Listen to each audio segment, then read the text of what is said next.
어제 나들이 삼아 캠핑을 나섰던 노부부와 손자가 숨진 채 발견됐습니다. 그 전날에도 한 캠핑장에서 50대 부부가 사망하는 사고가 있었습니다. 이번 주말 갑자기 추워진 날씨에 텐트 안에서 불을 피우다 일산화탄소에 중독돼 사망하는 사고가 잇따라 발생한 걸로 추정됩니다.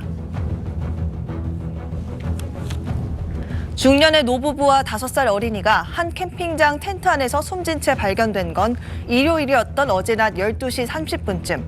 주말을 맞아 어린 손자를 데리고 충북 영동의 한 캠핑장을 찾았다가 이런 참변을 당한 겁니다. 퇴실 시간인데 인기척이 없어서 이제 확인차 들어간 거죠. 경직된 상태였고 돌아가신 상태였죠. 이들의 텐트 안에선 숯불을 피운 흔적이 나왔는데 이를 토대로 경찰은 일산화탄소 중독이 사망 원인인 것으로 추정하고 있습니다. 앞서 전날 오전 10시쯤엔 경기 여주의 한 캠핑장에서 50대 부부가 숨진 채 발견됐습니다.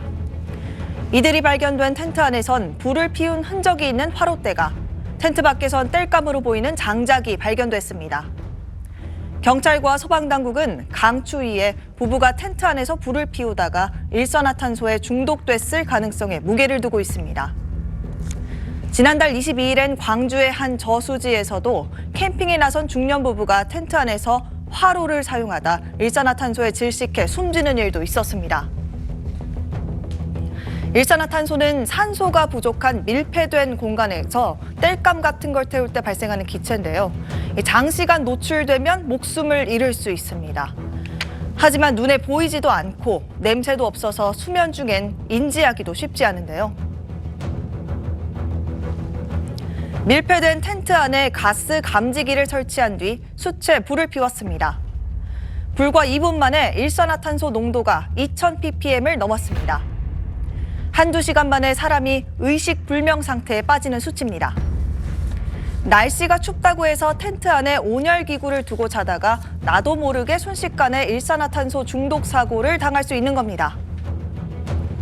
이렇게 소방당국에 신고된 일산화탄소 중독 사고는 3년간 총 471건인데 캠핑을 하러 온 여행객의 차량이나 텐트 안에서 발생한 중독 사고가 26%를 차지했습니다.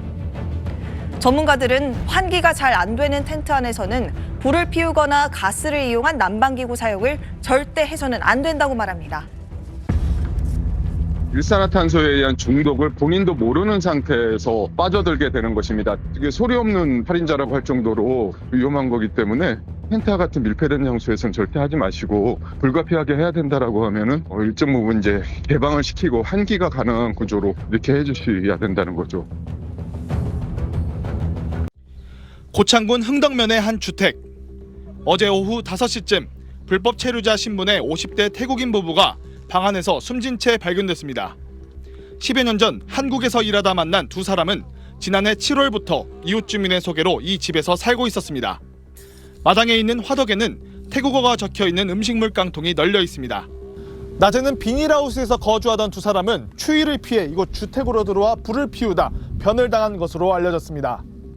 발견 당시 가스통은 비어 있었고 가스보일러도 고장난 채였습니다. 경찰은 방 안에서 장작을 떼 난방을 하다 일산화탄소에 중독된 것으로 보고 있습니다. 그동안 계속 그렇게 실내에서 장작을 해왔지만 굉장히 추웠잖아요. 환기가 좀 안 돼가지고.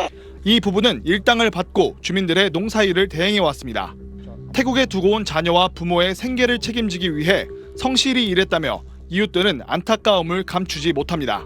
돈 벌어가지고 고향에다가 아들들, 딸들을 가르치고 시아버지, 시어머니 돈 보내드리고 그랬는데 갑자기 이런 일이 사건이 벌어졌으니까 너무나 안타까워요. 경찰은 태국에 있는 가족들과 후속 절차 등을 논의할 계획입니다.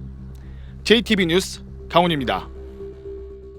국립과학수사연구원과 경찰의 현장 감식은 단독주택의 기름 보일러를 중심으로 이루어졌습니다. 경찰은 외부로 가스를 내보내는 연통 배기구의 일부가 막혀 일산화탄소가 밖으로 빠져나가지 못한 것으로 보고 있습니다.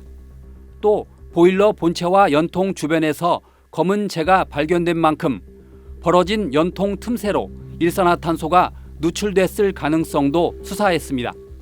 이런 보일러에서 가스가 방으로 들어가지고 이렇게 변을 당한 걸로 추정됩니다. 연통이 그쪽에서 좀 문제가 있었던 것 같로 보입니다요. 이제 정확해서 이제 뭐 국가에서 감정을 받아봐야 되겠는데. 숨진 일가족 5명은 80대 할머니와 40대 작은 딸 부부, 그리고 60대 큰 사위와 30대 손녀입니다.